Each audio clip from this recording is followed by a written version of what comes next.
नमस्कार. आज आपण मिश्र डाळ तांदळाचे एकदम पौष्टिक असे आप्पे बघणार आहोत. चला तर मग लगेचच रेसिपीला सुरुवात करूया. इथे मी 1.5 कप मेजरमेंट बघून घ्या कपचं. 1.5 कप मी इथे तांदूळ घेतलेले आहे. इथे मी राशनचे तांदूळ यूज केलेले आहे. तुम्ही तुमच्या घरी जे तांदूळ असेल ते यूज करू शकता. आता इथे मी 2 लहान कप चण्याची डाळ घेतलेली आहे आणि त्याच कपाने मी 1 कप उडदाची डाळ आणि 1 कप मुगाची डाळ घेतलेली आहे. आता या सर्व डाळी आणि तांदूळ व्यवस्थित छान 3 ते 4 पाण्याने स्वच्छ धुवून घ्यायचे आहे. आता आपण हे डाळ तांदूळ 8 ते 10 तासासाठी किंवा रात्रभर भिजत टाकून देऊया. दुसऱ्या दिवशी बघा आपले डाळ तांदूळ व्यवस्थित छान भिजलेले आहे. आता हे डाळ तांदूळ आपण छान मिक्सरमध्ये बारीक करून घेऊया. इथे मी 3 हिरव्या मिरच्या घेतलेल्या आहे. डाळ तांदूळ टाकून घेऊया आपण आधी व्यवस्थित.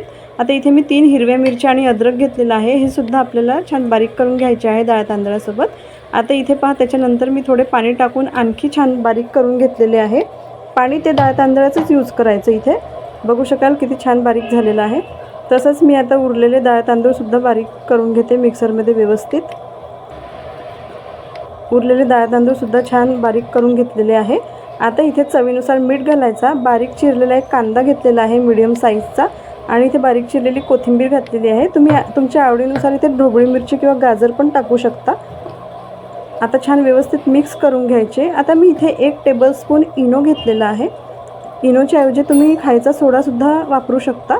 आता पाणी टाकून छान ॲक्टिवेट करून घेऊया व्यवस्थित. आता छान आपलं हे बॅटर छान व्यवस्थित मिक्स करून घ्यायचे आहे. सगळी दूर व्यवस्थित छान व्यवस्थितरित्या एकत्र करून घ्यायचे. आता मी इथे गॅसवर आप्पे पात्र ठेवले आहे. आता इथे छान आपण सगळ्या ठिकाणी आपण ऑइल अप्लाय करून घेऊया व्यवस्थित. माझे हे मधातले 3 जे आहे याचे कोटिंग निघालं असल्यामुळे मी त्याच्यामध्ये आप्पे नाही बनवणार, बाकीच्या याच्यात बनवते. तर व्यवस्थित छान टाकून घ्यायचं आहे आपलं पीठ. बघू शकाल इथे छान व्यवस्थित टाकून घेतलेलं आहे. आता छान झाकण झाकून 5 ते 7 मिनटं शिजवून घ्यायचे. 5 ते 7 मिनटानंतर बघू शकाल आप्पे छान गोल्डन कलरचे झालेले आहे. आता वरून छान थोडं तेल अप्लाय करून घेऊया पुन्हा आपण. आणि आता हे आप्पे आपण दुसऱ्या साईडने छान पुन्हा शिजवून घेऊया. 2 ते 3 मिनटं छान व्यवस्थित पुन्हा शिजवून घेऊया दुसऱ्या साईडने. बघू शकाल किती छान गोल्डन ब्राऊन कलर आलेला आहे. तसेच सगळे आप्पे आपण छान व्यवस्थित दुसऱ्या साईडने शिजवून घेऊया. 2 मिनटे परत झाकण झाकून शिजवून घ्यायचे.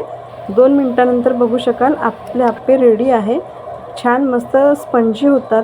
तुम्ही नक्की ट्राय करा. तुम्हाला जर माझी रेसिपी आवडली असेल तर मला नक्की कमेंट्स करून सांगा आणि मैत्रिणींसोबतसुद्धा शेअर करा.